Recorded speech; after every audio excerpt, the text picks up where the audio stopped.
RX-8 instrument cluster removal. The first step would probably be to remove the steering wheel clamshell.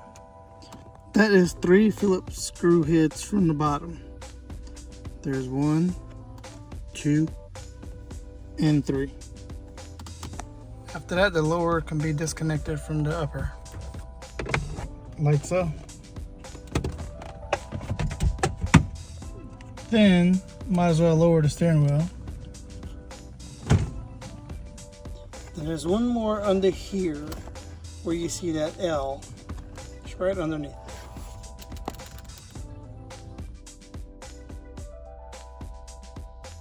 It could help to pull this off. So with those 4 screws loose, the cluster should be able to come out. Yeah, cluster comes out, and then there's a couple of plugs on the back. Take those out, and cluster comes out. Unplug those, and throw clusters out.